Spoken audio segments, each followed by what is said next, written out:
요한계시록 2장 1절에서 7절까지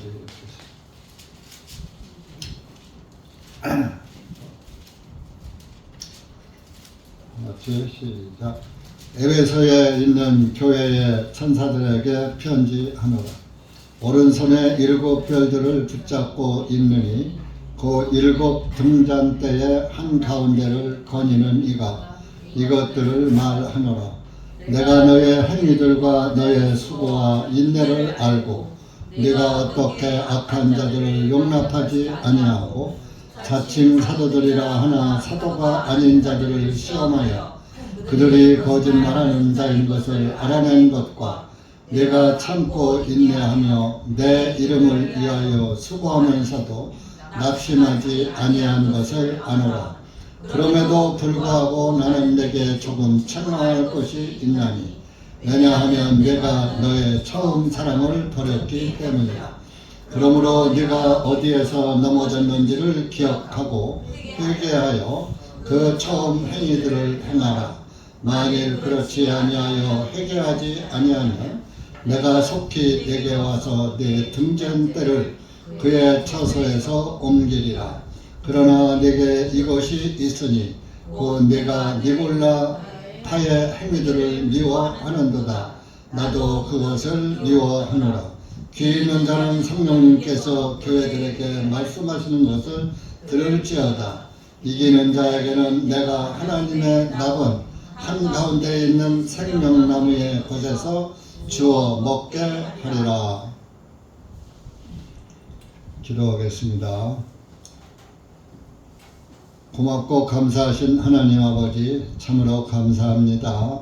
오늘도 주님의 은혜 가운데 살게 하시고 또 이렇게 주님의 귀한 말씀을 우리의 생명 양식으로 삼고 살 수 있는 은혜를 주셔서 감사합니다. 이 한 시간도 기록된 말씀을 통하여서 그 기록된 말씀이 우리에게 어떤 교훈을 주시는지 깨닫게 하시고 그 깨달아진 말씀을 마음판에 새기고 그 말씀의 인도를 따라 살아가는 살아있는 그리스도인들이 될 수 있도록 은혜 베풀어 주시옵기를 원합니다. 이 한 시간도 말씀을 사모하고 사랑하고 기다리는 심령에게 주님의 말씀이 깨달아지고 임할 줄 믿습니다. 이 한 시간 온전히 말씀 가운데 주님께서 함께하여 주셔서 주님께 영광을 돌리는 귀하고 값진 시간 되게 해 주시옵소서.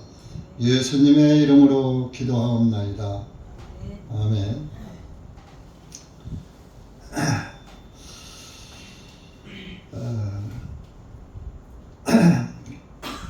1장하고 이제 같이 겹치는 말씀이 좀 있는데 그것이 이제 등잔대 7 등잔대의 말씀이 1장에도 있었고 또 오늘 읽은 에베소 교회에도 7 등잔대의 말씀이 나옵니다. 그래서 7 등잔대는 1장 12절에 7 등잔대를 봤다 이렇게 12절에 나옵니다. 그런데 그 7 등잔대 한가운데에 인자 같은 이가 발까지 내려온 옷을 입고, 인자 같은 이는 예수님이죠. 7 등잔대들 가운데 7 등잔대는 1장 20절에 보면은 20절 한번 읽어봅시다. 곧 내가 본 바 나의 오른손에 있는 7 별들과 7 금 등잔대들의 신비라. 그 7 별들은 7 교회의 천사들이요 내가 본 7 등잔대들은 7 교회이니라. 7 교회, 7은 완전 수고 이제 그 완전한 하나님의 교회를 이제 교훈 교회를 가지고 교훈하시는 겁니다. 일곱 등잔 때 한가운데 있다는 것은 교회 안에 예수님이 함께 하신다는 것을 말씀하고 있고, 또 그 일곱 교회들은 빛을 비춰야지 됩니다. 등잔 때는 빛을 발하는 것입니다. 성전에 등대가 있죠. 그 등대가 이제 일곱 가지로 되어 있는데, 등이 일곱 가지에서 다 불이 비춰서 성전 내부를 밝게 비추는 거예요. 성전에는 창문이 없어요. 그래서 문 닫고 들어가면 깜깜합니다. 그래서 제사장들이 이제 그 성전 안에서 이 주님을 섬기는 일을 할 때에도 어두우면 안 되잖아요. 그래서 일곱 등잔대가 불을 비춰서 성전 내부를 이제 창문이 없으니까 얼마나 깜깜하겠습니까? 밤칠흑 같으죠. 그래서 어두운 성전을 밝히는 등잔대가 있는 것입니다. 그래서 근데 그 일곱 등잔대가 또 예수 그리스도를 상징하는데, 그 일곱 등잔대가 예수 그리스도를 상징하지만은 여기 일곱 등잔대는 일곱 교회라고 그랬으니까 교회들이 이 어두운 세상에 복음의 빛을 발하는 것을 의미하는 것입니다. 그래서 일곱 교회 가운데 예수님이 함께 하시는 그 말씀입니다. 등잔대들 일곱 교회들 한가운데에 인자 같은 이가 발까지 내려온 옷을 입었다. 그건 제사장 복을 입은 거죠. 예수님은 우리의 대제사장이시니까. 그래서 왕복이지요. 따지면 왕복. 만왕의 왕이시고, 그래서 발까지 내려온 옷을 입고 양 가슴에 금띠를 두르고, 제사장복에는 흉패가 붙어 있는 것입니다. 금띠를 두르고 있는데, 그분의 머리와 그분의 머리털은 양털같이 희고 영광의 멸관을 말하는 거예요. 백발은 영광이다 하는 말씀이 있죠. 그것처럼 그분의 머리는 양털같이 희고 영광의 멸관을 말합니다. 눈과 같이 희며 그분의 두 눈은 불꽃 같고, 또 불꽃 같은 눈으로 저와 여러분을 다, 온 세상을 다 살펴보시는 하나님의 눈을 말하는 것이죠. 그 두 눈은 불꽃 같고, 그분의 두 발은, 서 있는 그 두 발은 용광로에서 달구어진 정제된 놋 같고, 놋은 아주 딱딱하죠. 금이나 이런 것은 순금은 물렁하지만은 놋은 단단합니다. 견고, 튼튼하고 견고하. 그러니까 하나님께서 는 아주 견고하고 온 세상을 정복하고 발로 밟고 서 계신 것을 의미하는 거죠. 그분의 음성은 물의 소리와 같으며, 물의 소리는 성경에서 물은 말씀을 의미합니다. 이렇게 생명의 말씀은 물의 소리와 같이 복음의 원천에 맑은 물줄기가 흐르듯이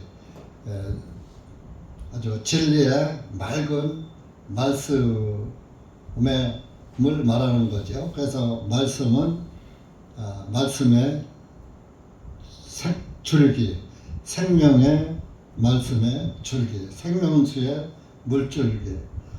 말씀은 또 물은 또 아까도 말씀을 의미한다고 그랬죠. 에베소서 히브리서 4장 한번 가보세요.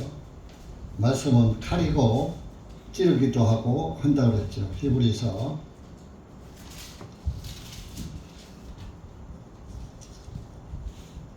12절 13절 시작. 이는 하나님의 말씀은 살아있고 강력한 힘이 있어 어떤 양날선 검보다 예리하여 혼과 영과 관절과 골수를 찔러 가르기까지 하고 마음의 생각들과 의도들을 판별하는 분이시니 그분의 눈앞에 밝히 드러나지 아니하는 피조물은 하나도 없고 오직 모든 것들이 우리와 상관하시는 그분의 눈에 벌거벗은 것같이 드러나느니라. 하나님 말씀 앞에서도 드러나고 말씀의 빛으로 딱 비춰보면은 나의 행위가 행위의 티나 점이나 주름진 것이나 이런 것들이 다 보이게 돼 있죠. 아까 그분의 눈은 불꽃 같고 그랬죠. 불꽃 같은 눈과 예리한 칼날 같은 아주 양날선 검. 양날선 검은 신구약 성경을 의미하죠. 그 신구약 성경의 말씀으로 여러분들의 혼과 영과 양심을 찌르지요. 하나님의 말씀이 골수까지 찔러 아주 양심 깊은 곳까지 찔러서 가르기까지 하고 성령 수술하는 거예요. 성령 수술.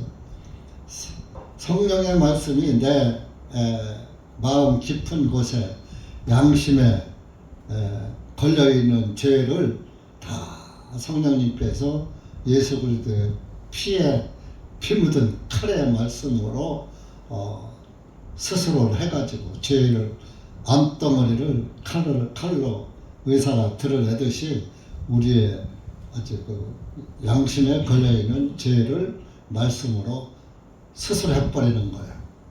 그게 구원받은 사람이에요. 양심에 걸린 죄를 제거하는 거예요. 암덩어리를 제거하듯이. 마음의 생각들과 의도들을 분별하신다. 그렇죠? 그분의 눈에는 밝게 드러나지 않은 것이 아니하는 피조물은 하나도 없고 여러분들의 마음 속까지 마음 먹고 있는 것까지 다 그분은 보고 계시다 이런 얘기예요. 그러니까 하나님 앞에 이실직고하고 솔직하게 싹 털어놔야 돼요. 그래야 구원을 받는 거예요. 그분의 눈에 벌거벗은 같이 드러나느니라. 하나님 말씀 앞에 우리의 죄가 벌거벗은 것 같이 싹 벌거벗은 것은 하나도 가려운 게 없잖아요. 다 보이잖아요. 다 드러나잖아요. 그러니까 하나님 앞에도 우리가 우리의 모든 죄가 다 드러난다 이겁니다. 죄를 짓지 않은 마음 먹은 것까지 좋지 않은 악한 사악한 그 교활한 그런 마음, 거짓된 마음까지 다 드러난다 이겁니다. 그래서 이렇게 그분의 음성은 맑은 물소리와 같다. 그러니까 하나님 앞에는 그 조그만 흠도 다 숨겨지지 않는다. 그러니까 어차피 드러날 거 하나님 앞에 아주 완전히 내 속에 있는 모든 죄를 하나님 앞에 다 자복을 해야지 돼. 이실직고 해야지 되는 거예요. 언제 해도 할 거예요. 그래 우리 미리 해버리는 거예요. 구원받은 사람은 미리 한 거예요. 벌거벗은같이 아주 그냥 양식까지 뒤잡아 보인 거예요. 하나님 앞에 이실직고. 그렇다고 사람 앞에까지 그렇게 할 필요는 없어요. 사람한테 해봤자 흉만 되니까. 그렇다고 알려주고 상대방이 형제나 자매한테 자기 죄 고백한다고 해서 그 사람이 죄 사해져요? 나중에 감정 나쁘지만 나가서 까발리기나 해요. 그렇잖아요. 오늘의 친구가 내일 가면 왼수가 되는 경우도 많잖아요. 좋았을 때는 뭐 간도 빼주지요. 그러다가 좀 감정이 상하면은 뒤통수 치는 게 거짓된 인간들이에요. 인간이에요, 다. 그리고 16절에 보면 그분의 오른손에는 7뼈를 가지셨고 그분의 입에서는 날카로운 양날 가진 검이 나오며, 양날 가진 검은 말씀을 의미하는 거예요. 말씀의 칼인 거예요. 뭐 용갈, 뭐 애들 영화에서 만화 영화에서 용갈에서 불이 나오는 것처럼 하나님 입에서 뭐 칼이 나옵니까? 예리한 칼날 같은 말씀이 나온다, 이런 얘기. 검이 나오며 그분의 용모는 마치 해가 맹렬한 기사로 빛나는 것 같더라.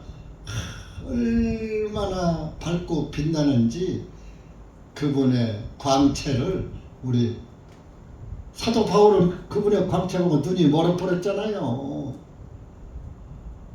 여러분, 지금은 옛날 얘기예요. 우리 젊었을 때 저 청양 이제 광산에서 양창산이라는 사람이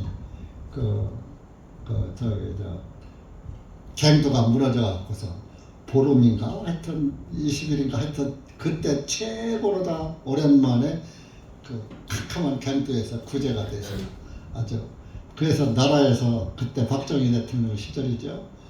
김창선인데 양창선이로다가 양씨로 바꿔줬어요, 이름을. 네? 70년대일 거예요. 70년대 초. 그러니까 그때 여기 뭐 시도 안 생긴 사람이 우리 자매님들 가운데 있을 수도 있어요. 있었으니까 있었죠. 그래서 그분의 그 빛 앞에 나가면 하나도 드러나지 않는 것이 없고, 또 사실 우리가 하나님이 우리에게 자기 자신을 나타내지 않는 것도, 나를 보면 살자가 있다고 그랬어요, 없다고 그랬어요? 하나님 보면 다 죽으니까. 여러분들이 지금도 우리가 믿음으로는 구원을 받았지만 하나님, 우리 육신은 여전히 죄 가운데 그냥 있어요. 죄는 있어요. 예수님을 통해서 넘어간 건 죄의 심판이 넘어간 거예요. 죄 자체가 넘어간 게 아니에요. 죄 자체가 나면서 내 유전인자가, 죄 유전인자가 바뀌어져가지고 죄를 안 지하잖아. 근데 짓잖아요. 욕심 부리고 미워하고 시기 질투하고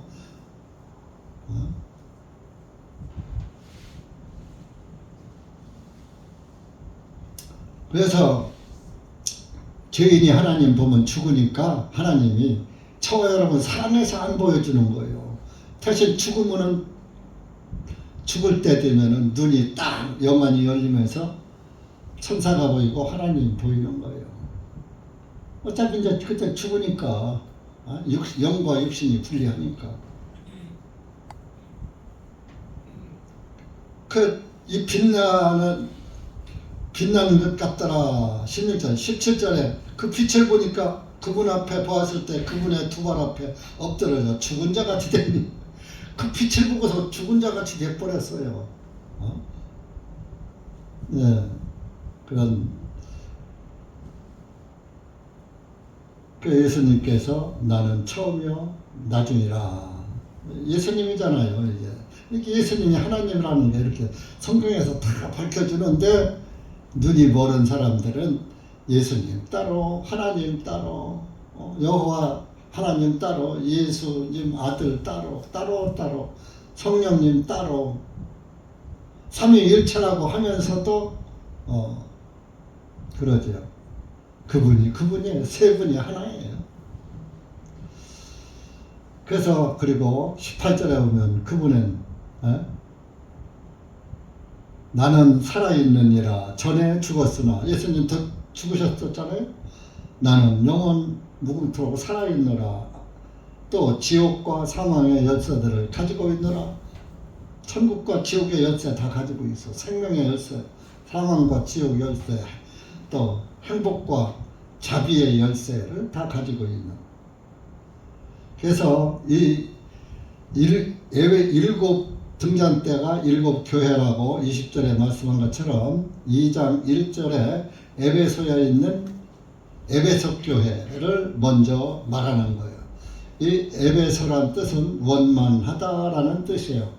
그 에베소 교회는 그래도 조금 아주 흠이 없는 교회는 아니지만 그래도 조금 원만은 했던 거예요. 그래서 에베소 교회고, 이 에베소 지역은 그 당시에 이제 그 헬라 철학의 중심지예요. 그래서 에베소 지역에는 그 아데미 여신을 섬기는데, 아데미 여신은 다산의 여신이에요. 다산의 여신. 여신이지요. 다산. 그래서 이제 곧 다이아나 여신. 다이아나는 제우스 태양신의 딸이라고 이제 전설로 되어 있죠. 그래서 딸인데 달신이고 다산의 신이고 음란의 여신이죠.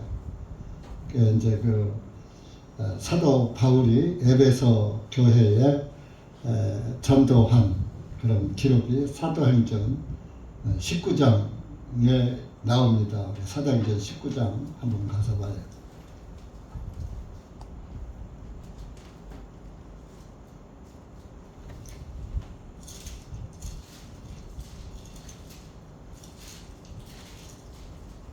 (1절에서)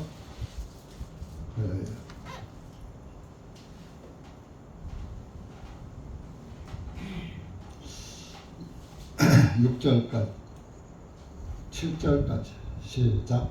아볼로가 고린도에 있을 때 바울이 이 지방을 두루 다니고 에베소에 이르러 어떤 제자들을 만나 바울이 그들에게 말하기를 너희가 믿는 이래로 성령님을 받은 적이 있느냐 하니 그들이 그들에게 말하기를 우리는 성령님이 계시다는 것도 들어본 적이 없나이다 하니 그가 그들에게 말하기를 그러면 너희가 무슨 침례를 받았느냐 하니 그들이 말하되 요한의 침례이다 하니라. 그때에 바울이 말하기를 진실로 요한은 회개의 침례를 주면서 백성에게 말하되 내 뒤에 오시는 분을 믿어야 하리라 하였으니 이분은 곧 그리스도 예수님이라 하니 그들이 이 말을 듣고 주 예수님의 이름으로 침례를 받으니라.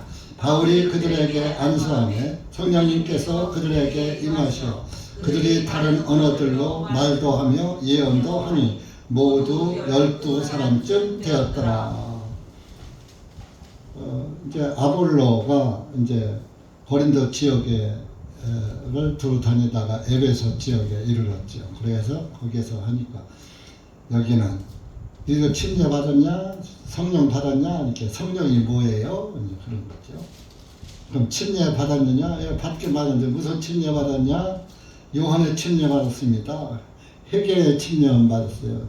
죄를 자복하는 침례만 받았지 죄사함, 예수 그리스도의 이름으로 죄사함 받는 침례는 받지 못했던 거예요. 그러니까 어느 날 여기에서도 밝히 들어가죠. 5절에 보면 주 예수님의 이름으로 침례를 받으니라. 그런데 오늘날 모든 교회들이 침례나 세례나 영세를 줄 때 어떻게 줘요? 성부, 성자, 성령의 이름으로 세례를 주노라. 나도 장로교에 있을 때 그렇게 받았어요. 그래서 구원받고 성부와 성자와 성령의 이름이신 예수 그리스도의 이름으로 침례를 주노라. 그렇게 다시 받았어요. 그래서 다시 받아서 아나베티스트 재침례 교도가 된 겁니다. 그러니까 여러분들이 예수 그리스도의 이름으로 침례를 받아야지 돼요. 반드시. 근데 이제 그 마태복음 28장 마지막 장에 가서 보면 아버지와 아들과 성령의 이름으로 세례를 주고 그렇게 번역이 되어 버렸거든요. 그러니까 아버지는 성부고 아들 성자 성령의 이름으로 세례를 주노라. 아버지와 아들 성령은 이름이 아니에요. 직분이지. 아버지 직분, 아들 직분, 성령 직분. 직분이지 이름이 아니잖아요. 내 이름은 한상철인데 집에 가면 우리 딸들한테 아버지고 그렇잖아요. 아버지가 이름은 아니잖아요. 이름은 한상철이잖아요. 그러니까 성부 성자 성령의 이름으로 침례를 주라 그랬으니까 성자의 이름 뭐냐 이거예요. 예수 그리스도. 오늘 교회들이 전부 귀도 멀고 눈도 멀었어요. 이렇게 해서 에베소 지역에 사도 바울이 이렇게 이제 그 전도를 아볼로와 함께 했죠. 그 에베소 지역은 이렇게 그 아주 그 헬라 철학 중심지였었고 우상 숭배가 만연한 그런 곳이었어요. 그래서 이제 1절에 오른손에 7 별들을 붙잡고 있느니 그 7 등잔대의 한 가운데를 거니는 이가 이것들을 말하노라. 2절에 내가 너의 행위들과 너의 수고와 인내를 알고 네가 어떻게 악한 자들을 용납하지 아니하고 자칭 사도들이라 하나 사도가 아닌 자들을 시험하여 그들이 거짓말하는 자인 것을 알아낸 것과 너희들의 그 행위와 수고 인내 다 알아. 너희들이 악한 자를 용납하지 아니하고 악한 자는 뭐 죄 짓는 게 아니라 사악한 자 자칭 사도들이라 하나 사도도 아니면서 자기가 사도다 하는 그런 사람들이 있었다 이겁니다. 거짓 사도가 있었죠. 그들을 시험해서 분별해서 그들이 거짓말하는 자인 것을 알아낸 것과 여러분들도 실제적으로 구원을 받은 사람은 목사의 그 말씀을 들으면 저것이 참 복음을 전하는 목사인가 복음이 없는 종교 목사인가 분별을 구원받은 사람은 할 수 있는 거예요. 근데 구원 안 받은 사람은 그게 분별이 안 되지요. 종교 목사는 복음이 없으니까. 그래서 이제 그 에베소 교회에 어떤 문제가 있었냐면은 시몬 마구스라고 마법사가 나오죠. 그 마법사가 예수님 그 사도들이 사도 베드로나 뭐 바울이나 이런 사람들이 복음 전하는 것을 보고 막 사도 바울이 안수하니까 성령이 임하고 이러는 것을 보고서 나에게도 내가 성령을 돈을 주고 살 수 있느냐 하고 그 한 기록이 사도행전 19장에 나와요. 시간 관계상 그건 뭐 찾지 않고 아시는 분들 알 테니까. 그래서 이제 그러니까 사도 바울이 야 성령님은 돈 주고 사고 파는 게 아니야. 근데 그 시몬 마구스는 그 시몬은 베드로도 옛날에 시몬이라 그랬잖아요. 시몬은 모래라는 뜻이고 베드로는 이제 뭐 조약돌이라는 뜻이 돌멩이라는 뜻이죠. 그런데 그 시몬 마구스가 거기서 이제 에베소 교회에서 그런 성령님의 역사를 보고 그 베드로와 시몬이 같잖아요. 같은 이름을 가졌잖아요.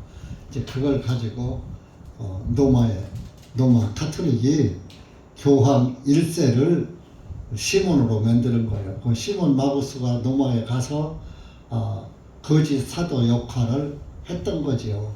그러니까 오늘날 그 로마 카톨릭은 거짓 사도의 후손들이에요. 그래서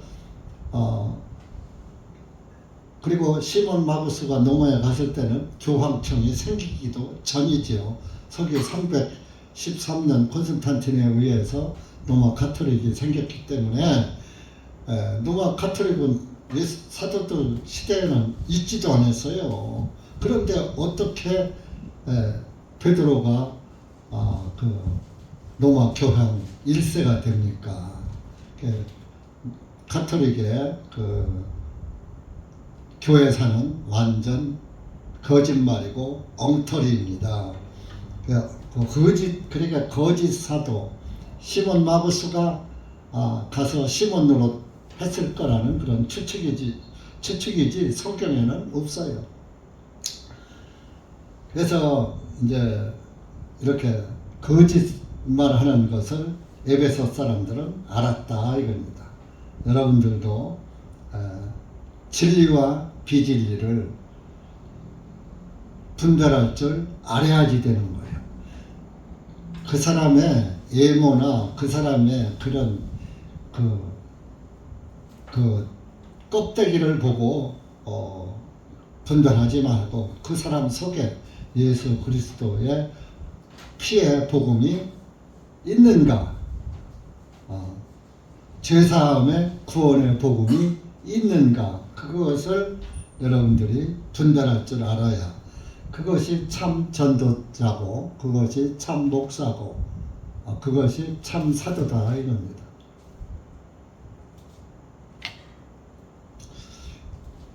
(3절에) 보면은 내가 참고 인내하며 신앙생활은 여러분들이 참고 인내하면서 신앙생활 해야지 돼요. 참지 못하고 인내하지 못하면 신앙을 지킬 수가 없어요.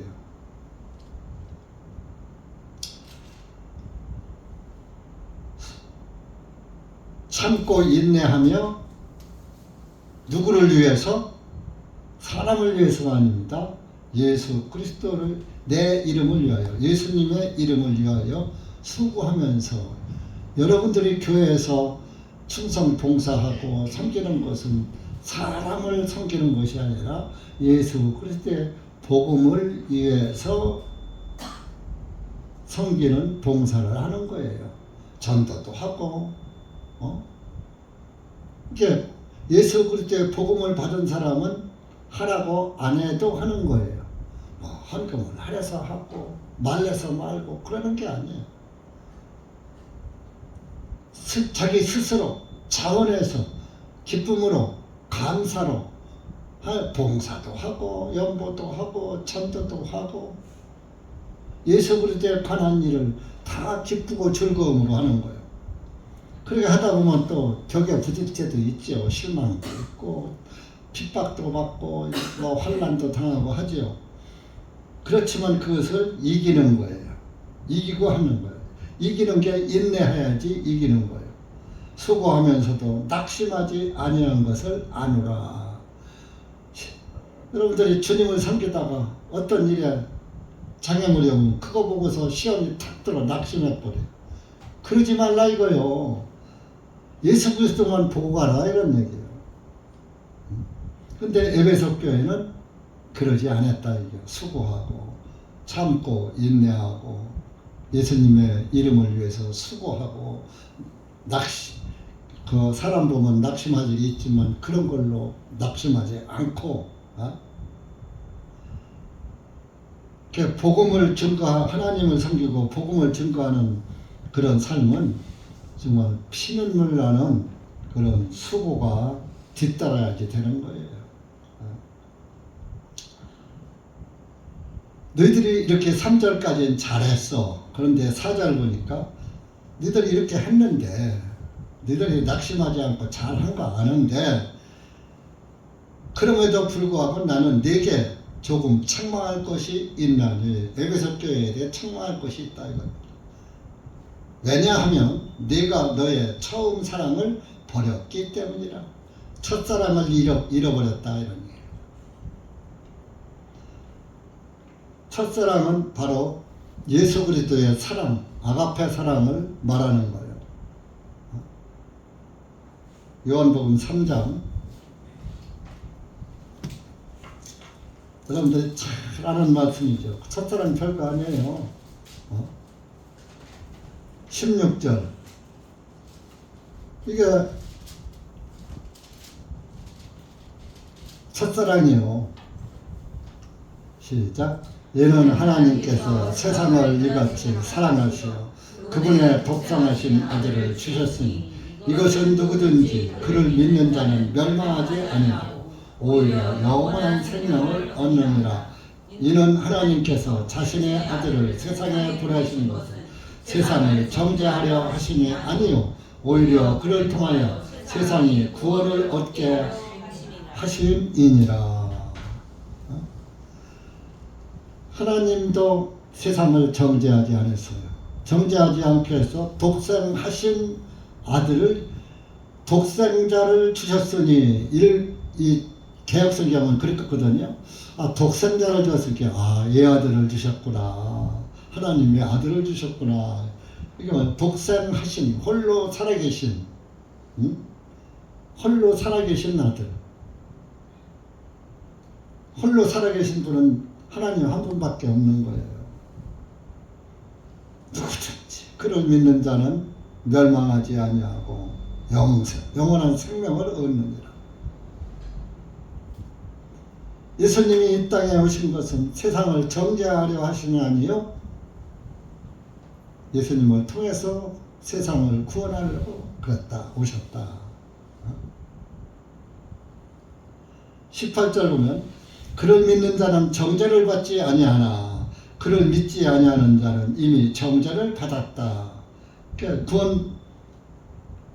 구원받은 사람은 정죄받을 일이 없어. 그러나 구원 안 받고 예수님 안 믿는 사람은 이미 정죄받은 자다.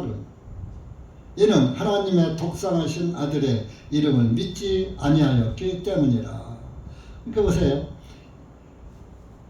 독생하신 아들의 이름 예수님을 믿지 아니하였기 때문이라. 예수는 구원이잖아요. 구원을 믿지 아니하였기 때문에 정죄하고 그런다 이럽니다. 그러니까 구원받은 사람 예수님은 로마서 요한복음 8장에 가늠한 여인에게도 나는 너를 정죄하지 않는다 그랬잖아요. 그건 실제적으로 간음죄만 정죄하지 않습니까? 다른 죄는 정죄하고 다른 죄도 정죄 않지요. 그러니까 여러분들도 구원을 받았으면 나에게도 머리털보다 더 많은 죄가 있었죠. 근데 그거 다 하나님이 정죄하지 않으시죠? 죄 없다고 하시죠? 그러면 옆에 있는 형제 자매도 하나님이 죄 있다고 할까요? 없다고 할까요? 없다고 하죠? 그러면 근데 내가 보니까 형제나 자매 죄가 있어.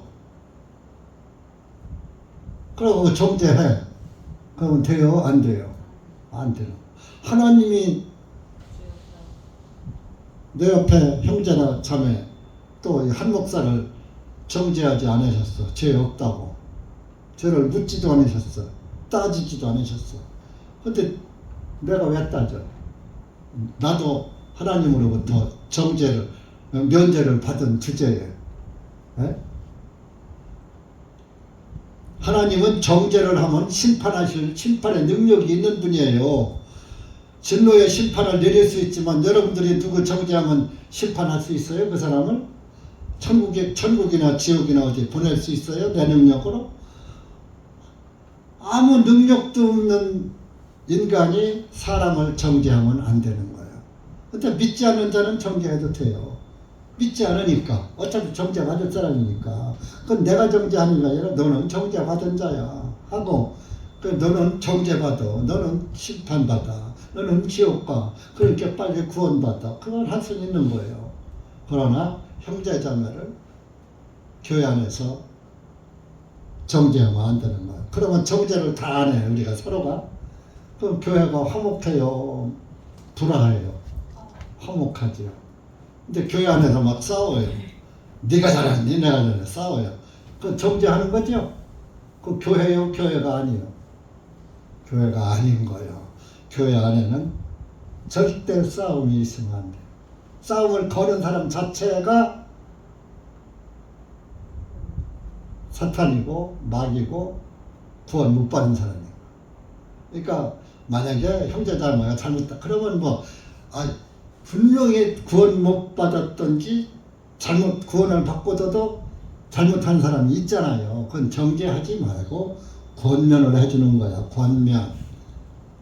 형제님, 자매님, 그렇게 구원받은 그리스도는 그런 짓 하는 게 아니야 하면서 이렇게 좋은 말로 권면을 할 수 있는 거예요. 근데 권면을 내가 하다가 옆에 자매나 형제에게 이제 마태복음 18장에 나오잖아요. 내가 권면했는데 안 들어. 그러면 옆에 다른 형제들하고 같이 가서 권면을 해요. 그래도 안 들으면 그땐 이제 목회자에게 이야기하고, 그래도 안 들으면 내가 돌아 버려라 이겁니다. 그냥 교제 끊어라 이런 얘기입니다.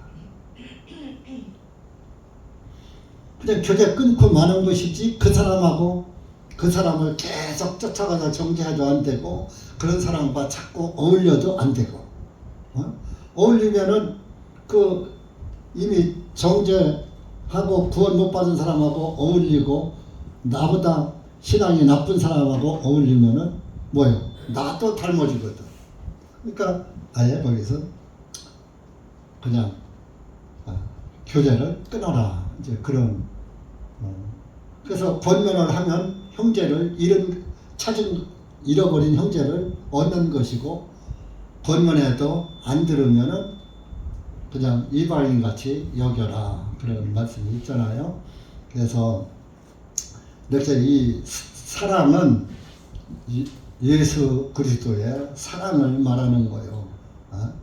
첫사랑은 그 이제 요한 1서 4장도 한번 봐보세요. 요한 1서 4장.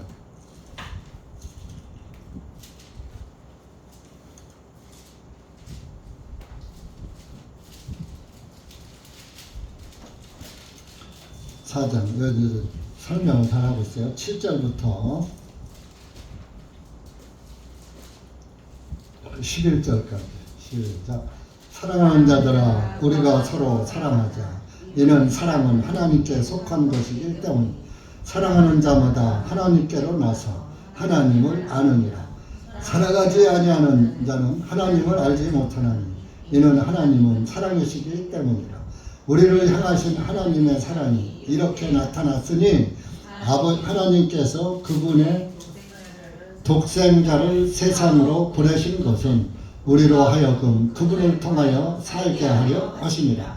사랑은 여기에 있나니 우리가 하나님을 사랑하는 것이 아니요 오직 그분께서 우리를 사랑하시어 우리의 죄들을 위하여 자신의 아들을 보내시어 화해의 예물을 삼으셨습니다. 사랑하는 자들아, 하나님께서 이와 같이 우리를 사랑하셨은즉 우리도 서로 사랑하니 마땅하도다. 이게 첫사랑이에요. 이게 첫사랑. 첫사랑이 뭐예요? 예수님을 이 땅에 보내셔서 우리를 사랑하시고, 그 사랑을 깨닫고 내가 구원을 받았고, 그 10절에도 우리 죄를 위하여 자신의 아들을 보내시어 화해의 물로 삼으셨습니다.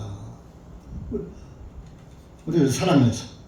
그래서 그 하나님의 사랑을 입은 것이 내가 그 받은 첫사랑이라 이겁니다. 근데 너희가 이 첫사랑을 잊어버렸어.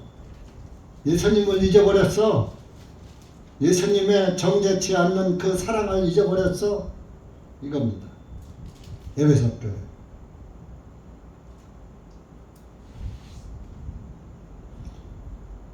그러면서 5절에 본문, 그러므로 내가 어디에서 넘어졌는지를 기억하고 회개하여. 야, 네가 첫사랑을 잊어버렸는데 그 첫사랑은 분명히 받았잖아. 구원 받았잖아. 근데 너 왜 복음이 안 보여? 구원이 안 보여? 또 어디서 잘못된 거야? 그런 얘기입니다. 내가 어디에서 넘어졌는지를 잘 기억하고 회개하여 그 처음 행위들을 행하라. 처음 받은 하나님의 첫사랑을 그걸 회복하라 이런 얘기입니다. 만일 그렇지 아니하여 회개하지 아니하면 내가 속히 내게 와서 네 등잔대를 그의 처소에서 옮기리라. 등잔대를 옮겨버린다. 등잔대는 교회잖아요. 교회. 그 등잔대가 없으면은 그 캄캄한 성전에 창문도 없는 그런 성전에 등잔대가 없어버리면 그 성전은 깜깜하죠. 그 여러분들도 예수 그리스도의 복음의 빛, 말씀의 빛이 내게 비춰지지 아니하면 내 영은 어두워지는 거예요. 그게 등잔대 옮겨지는 거예요. 그럼 어두워지면 어떻게 돼요? 어두운 데 다니면 걸러 넘어져요. 더 밝은 길 가서 잘 가요. 어두운 데서는 장애물도 안 보이고 걸려 넘어지고 다치고 그러는 거예요.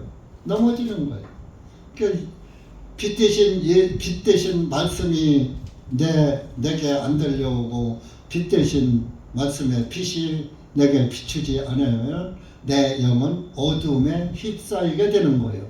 그것은 그 육신에 휩싸이게 되는 거예요. 세상에 휩싸이게 되는 거예요. 네? 그러니까 등잔대가 옮겨져 버리는 거예요. 네? 빛이 나에게서 떠나가더라. 넘어지는 거예요. 넘어져요. 그러니까 하나님으로부터는 버림받는 것이죠. 그러니까 빨리 회개하라. 에베소 교회가 너 잘해 지금까지 잘했어. 근데 첫사랑을 잊어버렸어. 네가 그 빨리 첫사랑으로 회복해. 그렇지 않으면 예수 그리스도의 사랑이 네 마음속에서 떠나가고 다른 것이 너를 주장하고 있으면 너는 빛 가운데서 못 살아. 등잔대가 옮겨져가. 빛이 역할을 못한다 이거죠. 빛을 빛 가운데로 걸어가질 못한다 그러네. 등잔대를 옮겨버리니까.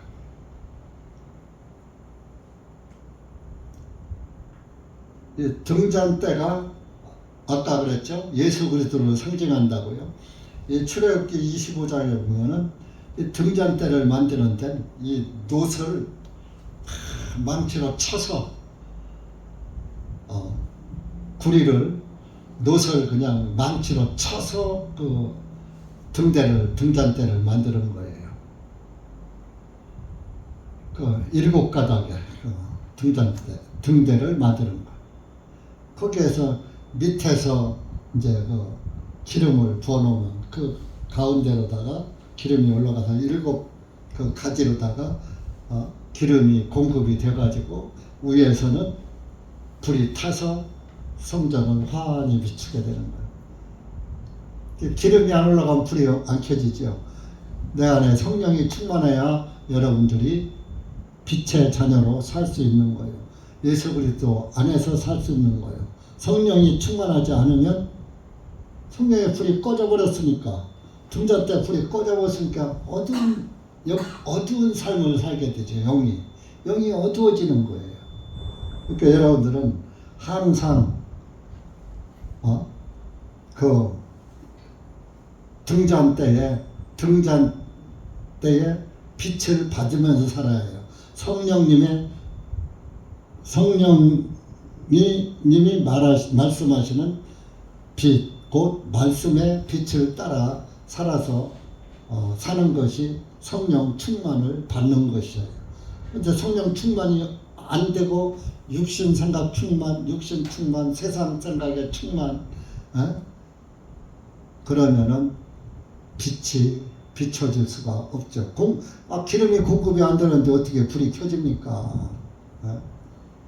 여러분들이 하나님의 말씀이 내 안에서 차고 넘쳐야 내가 빛 가운데 살고 정말 성령 충만한 그리스도인으로 살 수 있는 거예요.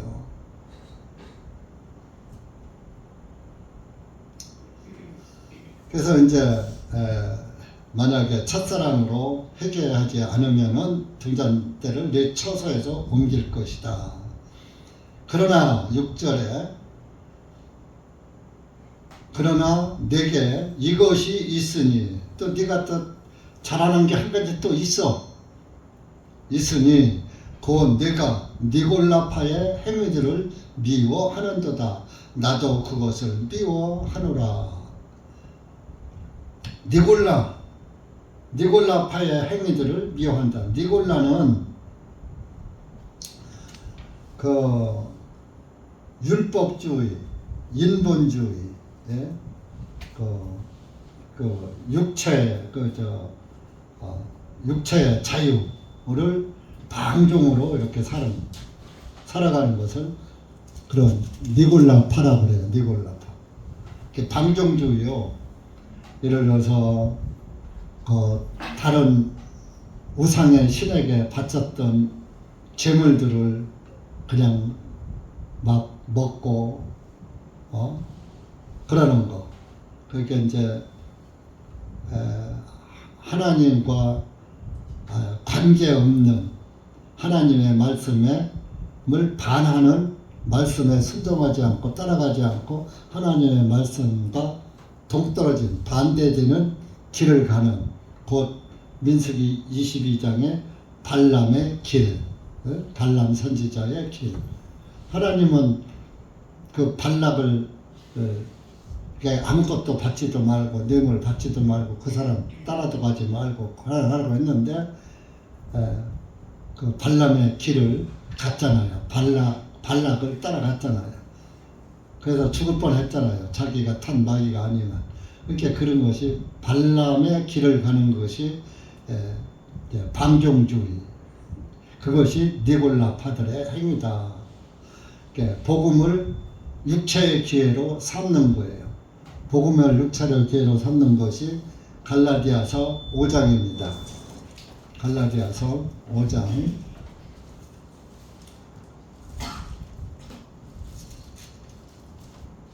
1절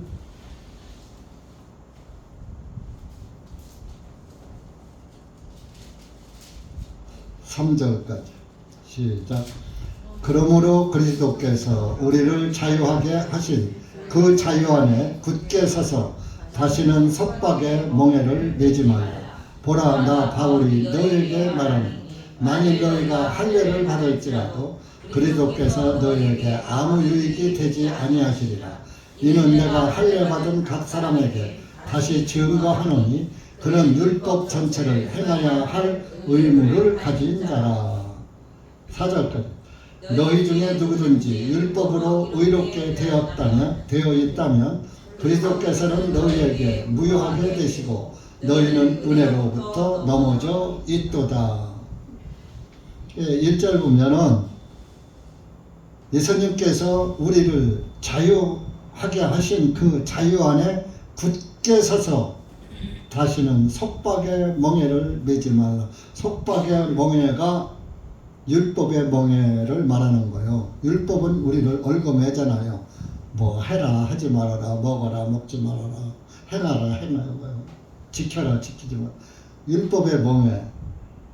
또 이제 율법이 또 알려주는 것이 또 뭐요? 죄지요. 죄의 멍에. 율법은 죄를 증거하니까 죄의 멍에도 되는 겁니다.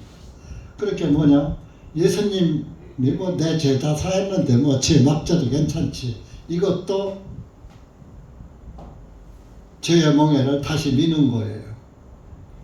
우리가 어쩔 수 없이 생활 속에서 나오는 거, 그 뭐 죄의 DNA를 다 가지고 태어났기 때문에 그냥 우리 삶 자체가 죄지만은 그런 죄 말고 이건 하면 안 되는데 알면서도 하는 것을 말하는 거예요.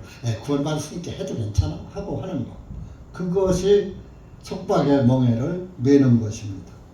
그래서 이제 여기에서는 갈라디아 5장에서는 할례를 속박의 멍에라고 하는 거예요. 2절에 보면 바울이 너희에게 말하노니 만일 너희가 할례를 받았을지라도 예수님께서 너희에게 아무 유익이 되지 아니하시리라.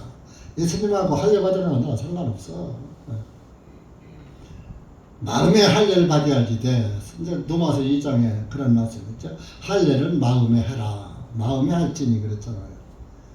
그러니까 네가 할례 받은 것이 예수님의 구원하고 아무 상관이 없어. 할례 받았다고 구원이 할례가 구원 아니야. 이런. 그러면서 3절에 이는 내가 할례 받은 각 사람에게 다시 증거하노니 그는 율법 전체를 행해야 할 의무를 가진 자라.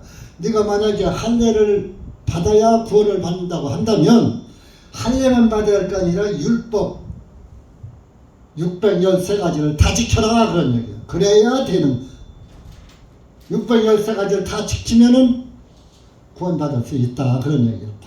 여러분들 613가지 지킬 수 있어요? 없어요. 그러니까 할례도 율법에 속한 것이니까 할례를 받아야 구원을 받아 한다면 율법 13가지 다 지켜야 구원받는다 그 얘기하는 거예요. 그래서 4절에 율법으로 의롭게 되어 있다면 그리스도께서는 너희에게 무효하게 되시고 예수님의 율법을 통해서 구원받는 예수님은 아무 소용이 없어. 예수님 없어도 되잖아요. 그죠? 너희는 은혜로부터 넘어져 있도다. 우리가 구원받은 것은 은혜로 받았는데 율법을 행해서 구원받는다면 내가 은혜로 구원받은 것은 헛거다 그런 얘기예요. 이 니골라파들은 이렇게 행위, 인본주의, 그렇게 믿는 거고, 그 이제 로마 카톨릭의 천주교인들 선하게 살아야지 돼. 죄를 짓지 말고 살아야지 돼. 죄 안 짓고 어떻게 살아요? 그러고 그것이 방종주의자 또 니골라 행위들입니다. 영지주의 또 예수님이 무슨 하나님이야. 하나님의 아들이지. 말씀이 육신되어 우리 가운데 거하시네. 요한복음 1장 14절. 이걸 안 믿는 거야. 예수님 따로 하나님 따로 성령 따로 믿는 게. 육체로 오신 예수님을 믿지 않는 거예요. 그리고 인간도 돌을 닦으면 신이 될 수 있어. 그래서 오늘날 이 불교도나 이 절의 스님들이 산쪽에 가서 산쪽에 가야지. 밖에 있으면은 보이잖아요. 세상 것이 다 보이잖아. 좋은 게 보이잖아. 돈도 보이고 세상 영광도 보이고 여자도 보이고. 나 저 우스운 소리, 이건 성경하고 상관없는데 우스운 소리 좀 할게요. 그 색동저고리가 왜 생겼는지 알아요? 옛날에 이게 좀 여담입니다. 여담. 이제 불교에서 보면은 이제 욕할 적이지만 불교인들도 그런 얘기를 해요. 이제 산속에 가서 아들 낳게 해달라고 이제 옛날에 이제 여인들이 아들 못 낳으면 절에 가서 불금을 드린단 말이에요. 그 산속에서 스님하고 그 여자하고 둘밖에 없는 거요. 산속에서 절에서. 그러면요, 전 봤어요. 옛날엔 치마저고리 입잖아요. 그러면은 처음에는 옷을 단정하고 절을 108번으로 해야지 돼요. 하다 보면은 절하고 일어서다 보면 치마 차라지 발에 밟혀요, 안 밟혀요? 밟히지요. 그러면 허리춤이 내려가요. 그 허리춤이 내려가면요, 허리는 짧잖아요. 그러면 허리가 다 보여요, 절하는 게. 여자들. 그러면 스님은 옆에서 마음이 탑을 못 닥치면서 하면은 저 옆에 절하는 여인의 허리동아리가 이렇게 다 보인단 말이에요.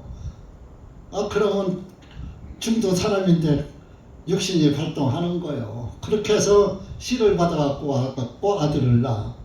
그래서 이제 아들을 낳으니까 이제 중에 스님이 얘는 아들을 낳으면 색동저고리를 해서 입혀라. 그렇게 이제 말을 했단 말이에요. 그래야 명이 길고 오래 살고 잘 된다. 그러니까 그것을 진짜로 알아들고 이제 그렇게 이제 스님과 관계를 한 여자들이 아들을 와서 낳으면은 색동적을 입힌 거예요. 어느 날 이제 이 동네, 저 동네 시주하러 다니다 보니까 색동적으로 애들이 여기 그치, 어이구 저것도 나게, 어이구 저것도 나게 그랬다는 그런 여담이 있어요. 그런데 실제적으로 산에 가서 그런 그 돌을 닦으면 나도 신선이 될 수 있고 돌을 통해서 신이 될 수 있다 하는 그런 그 신앙을 가진 사람들이 그 우상 숭배자들이고, 그래서 뭐 돌을 닦으면 신선이 된다 그런 게 있잖아요. 그런 것들이 다 영지주의예요. 그리고 성경을 봐도 성경은 첫째 여러분들이 성경을 풀어볼 때는 문맥을 그대로 일단 믿으세요. 1차적으로 문맥을 믿고 그 문맥 속에 감추어진 예수 그리스도를 찾는 거예요. 그러면 예를 들어서 간음하지 말라 그런 말이 있단 말이에요, 성경에. 그러면 간음하지 말라 했으니까 간음하지 첫째 말해야지 되는 거예요. 그런데 간음한 사람도 예수님이 정죄 않는다고 했으니까 해도 괜찮아 이렇게 몰고 가는 게 영지주의야. 영으로 예수님이 간음했어도 다 사해줬잖아, 그렇게 해도 괜찮아, 구원받고서도 자꾸 이렇게 하는 것이 영지주의로 끌고 가는 것이고, 무엇이든지 하나님의 말씀을 그거는 그 뜻이 아니야 이런 뜻이야 영으로만 해석하는 거야. 영으로만. 그 문맥은 무시하고 그것을 이제 영지주의라고 하고, 인간의 노력으로 신이 될 수 있다. 일반 그 우상 숭배자들은 다 그렇게 뭐 관세음 무살이니 석가모니니 다 뭐 석가모니 뭐 보리수 나무 밑에서 도가 통해 갖고서 모니 큰 중이 됐잖아요. 그리고 관세음 보살이 되고 나무함이 타불이 되고 부처가 됐잖아요. 네? 인간의 노력으로. 그리고 지식으로 천국 간다. 지식으로. 그러니까 그런 것들이 영지주의에 해당하는 겁니다. 그래서 이렇게 그런 것이 니골라파들의 행위다. 그러니까 쉽게 그냥 간추리면 율법주의자, 인본주의자, 방종주의자, 영지주의자 이런 것들을 니골라파라고 하는 거예요. 실제적으로 우리 교회도 이런 것들을 다 배격하지요. 복음은 그런 걸 따르지 않는 것이니까 예수 그리스도의 피의 구속과 은혜로 구원해 주신 그것만 믿는 것, 그 외에 다른 것으로는 우리가 하나님을 볼 수도 없고 하나님 나라에 들어갈 수도 없는 것입니다. 그래서 에베소 교회에다가 이제 이렇게 말하는데, 이 당시에 에베소 교회의 현실이기도 하지만은, 그런데 이제 이 교회 안에는 지난주에도 말했죠. 7교회의 유형의 신앙이 있다고.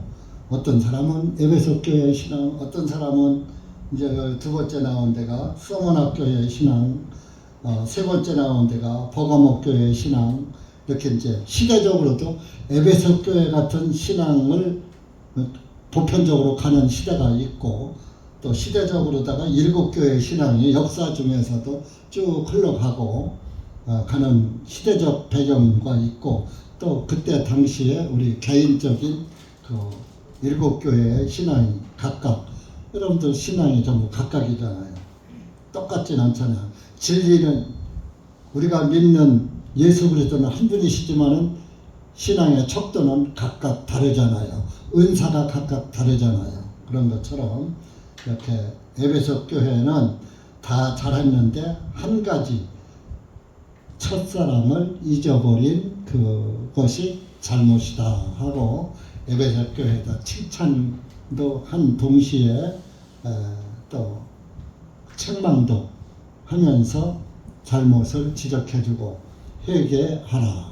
그렇지 않으면 등잔대를 옮길 것이다. 그러니까 우리가 주님 안에서 잘못된 것은 나에게 발견이 되면 그것은 언제고 즉시 발견되기 전까지 모르니까 못 버리죠.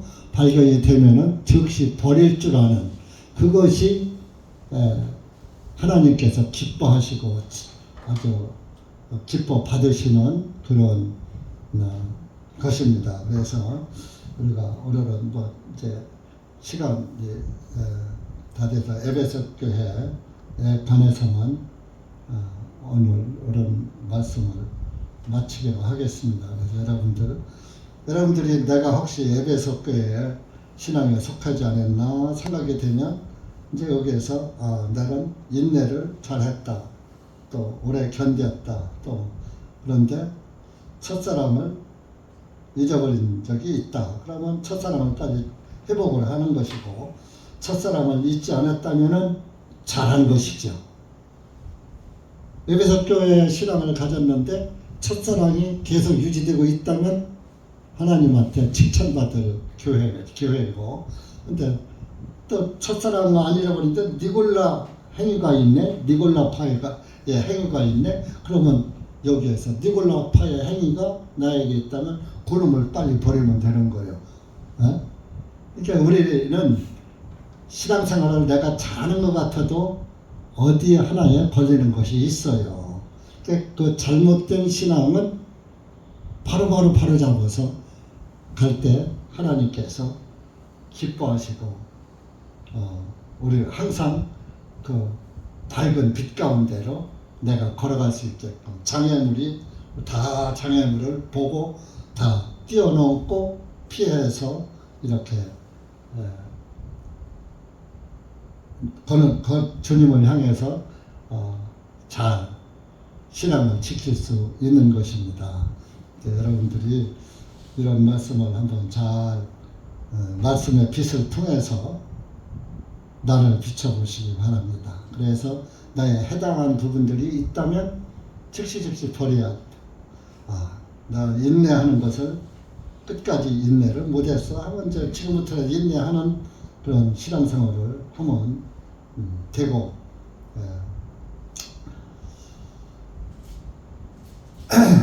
거짓 그 복음에 속지만 않으셨으면 여러분들은 성공한 것입니다. 그래서 참 복음을 예수 그리스도의 빛이라는 것을, 참 복음이 예수님의 빛이고 등잔대의 빛이라는 것을 알고, 여러분들은 예수님의 교회에 7교회에 소속된 형제 자매라는 것을 잊지 마시고 빛 가운데 사시기 바랍니다. 기도합시다. 하나님 아버지 감사합니다. 오늘 우리가 계시록 2장 1장 하반절과 1장 2장 에베소 교회에 관한 말씀을 짧은 시간 동안 잠시 분별해 보았습니다. 이 말씀이 우리 마음판에 새겨지고 우리 양심 깊은 곳까지 말씀의 빛이 전달되어서 어두운 그늘이 하나도 없게 하시고 모두가 빛 가운데로 밝히 걸어가는 우리 형제 자매님들 되실 수 있도록 은혜 베풀어 주시옵기를 간절히 원하오며, 또 항상 7절 말씀에 귀 있는 자는 성령님께서 교회들에게 말씀하시는 것을 들을지어다. 이기는 자에게는 내가 하나님의 낙원 한가운데 있는 생명나무의 것에서 주어서 먹게 하리라 하신 그 말씀이 우리 마음판에 새겨져서 항상 생명나무는 곧 예수 그리스도를 상징하는 것인 줄 믿습니다. 예수 그리스도의 말씀을 우리의 생명 양식으로 항상 주어 먹는 그런 그리스도인이 되어서 주님 나라를 소망 삼고 하나님의 왕국, 하나님의 나라 파라다이스 낙원 한가운데 있는 예수 그리스도의 게로 담대히 나가는 우리 교회가 될 수 있도록 은혜 베풀어 주시옵소서. 예수님의 이름으로 감사드리며 간절히 기도하옵나이다. 아멘.